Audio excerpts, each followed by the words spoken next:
Hello, welcome to Longarming by Jaclyn. Today we are continuing our top 5 Friday list about top 5 improv blocks. No measuring, no messing up, just go with the flow. And we're working on kind of that skill of doing yes and with our sewing to put the joy back in our sewing. So this is part of our joy sewing series. This is block 4. We're doing Wonky improv log cabin style blocks. And we'll do a couple of variations of those and see how it comes together. Let's check out some wonky cabins from our piecing party.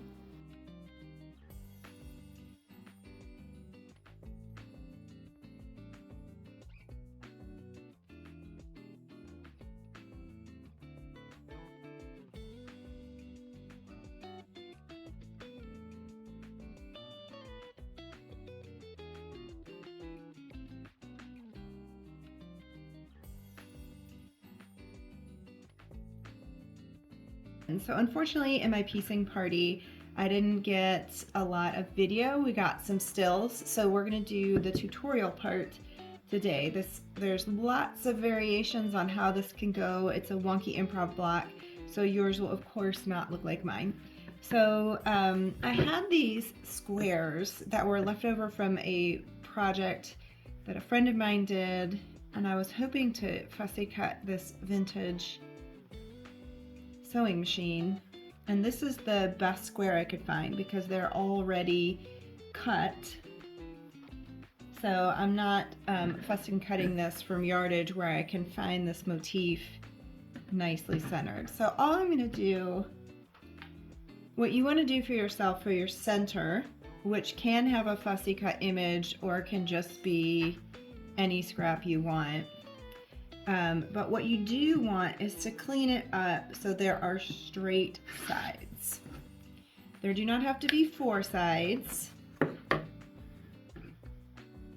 And I'm trying to keep this sewing machine, so I'm going to make sure that I leave a healthy 1/4 of an inch at least around it.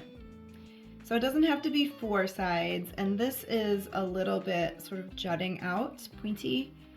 And I don't know if I'm feeling having that sort of long skinny, so maybe we'll trim that off. It doesn't matter. You could do 3 sides, you could do 8 sides. They don't have to be anything in particular. So if I cut there, that's going to leave a point here. So I think I'm happy with that. This will be our center. So for wonky log cabins, you will be taking a scrap and sewing it to one side and then press that back. And the only thing you want to make sure of with the scrap is that it's long enough to cover the side. And you'll notice with that angle, depending on the way the angle goes, when you fold back and go to trim, you want to make sure that you can trim it. And you'll always be sewing on one side and trimming in the direction that you're going, which really doesn't matter. You can go either way around, but it's just a little bit easier to say, okay, I'm gonna go, I guess this will be clockwise, and trim and keep going around. And you'll just build up until you have a block whatever size you like. So because we're doing wonky improv, these scraps don't have to follow any particular color pattern and layout. They don't have, this one is kind of rectangular, but you can have a scrap that is more of a wedge shape, and that's just going to add to the wonkiness, and you don't necessarily need any kind of a specific color palette for that. So fully embrace the weird and wonky and start going around and filling in. And we'll do this one plain, and then we'll take a little adventure into doing what I'm calling cornerstones, which is going to make your block look like it's spinning. All right, so let's see how this goes. All right, so here I've taken the first seam and I've just pressed it back and cut myself a sewing flat for the next space. And then I'll just take another scrap, make sure it's long enough to cover, sew that on, and I'm going to keep going around and around until I've gone all the way around, and then make laps around and around until this block is as big as I like.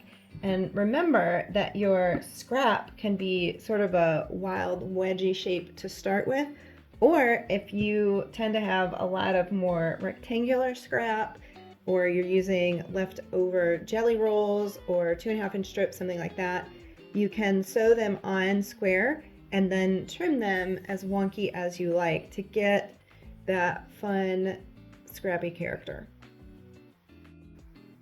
So it's very easy to get lost when you are going round and round doing laps on your wonky log cabin. There's a little purple bit that we started with, and as you're going around, it's kind of obvious on that first lap because one side's covered and the next side is not. But when you start going around multiple laps, you will look for 2 seams going to the same side, and those will point toward the side that needs your next piece of fabric. If you don't want to do it that way and you just want to randomly add your log cabin logs wherever, that will also actually work. It might come out looking a little bit more like a courthouse steps, so don't panic. This is Wonky Improv. There's not really a wrong place to put it, but if you're looking at where you were trying to go, I was spiraling around this way. I have 2 seams pointing toward this side, so here is where my next log should go.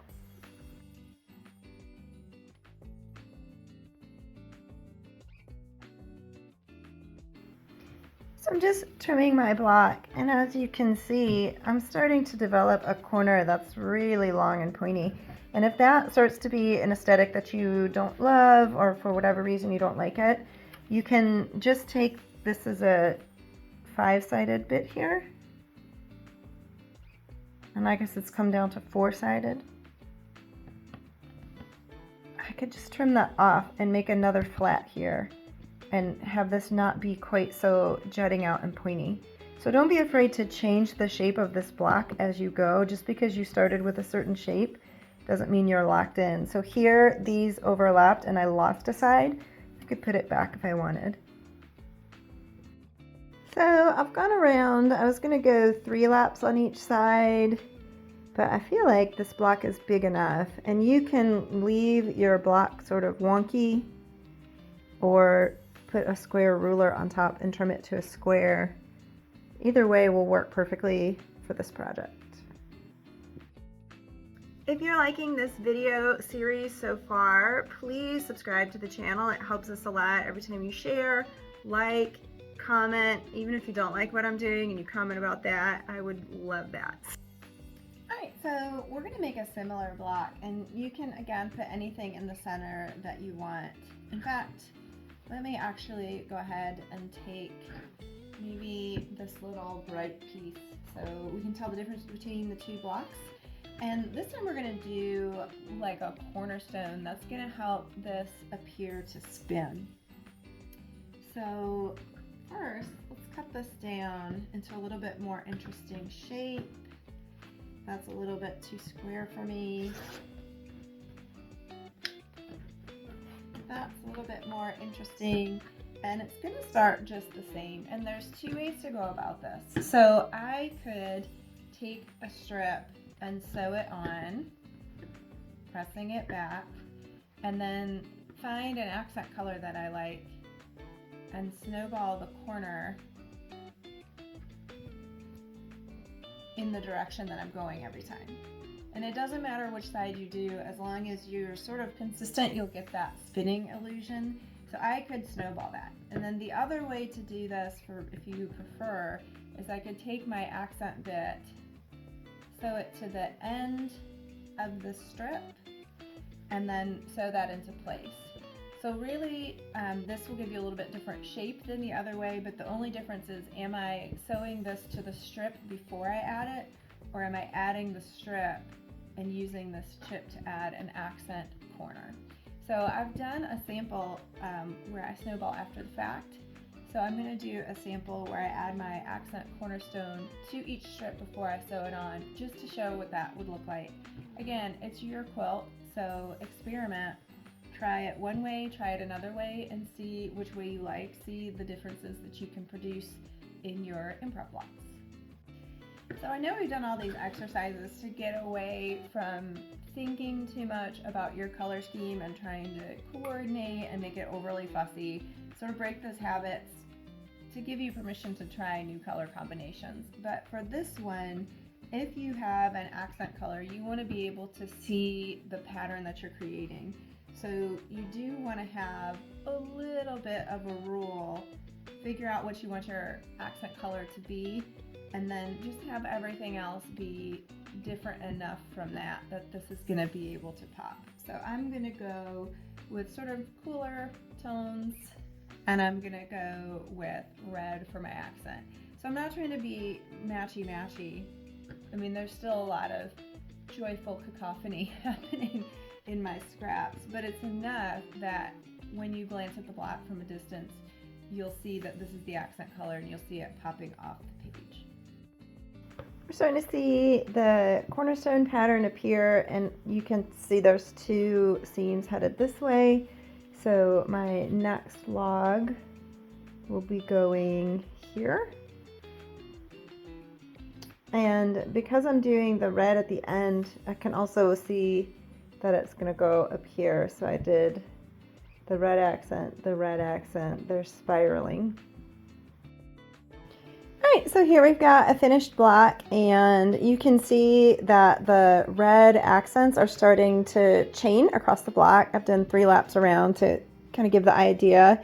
And if you put chaining blocks next to each other, the chain will continue to progress across the quilt. So you can use this strategically in your design later to get a secondary pattern that goes beyond just the block and starts to link the patterns in the blocks to a motif that's across the whole quilt. So I hope you've enjoyed our Top 5 Friday installment of the Joy Sewing series. I really hope you're sewing along, and I'd love to see what you're doing for your Joy Sewing, whether it's designs from this series or something else. So post it to your social hashtag LBJ, LongarmingByJaclyn _ joy sewing, and you can also do that hashtag LongarmingByJaclyn. And happy Top 5 Friday. Have a great day, and we'll see you later. Bye.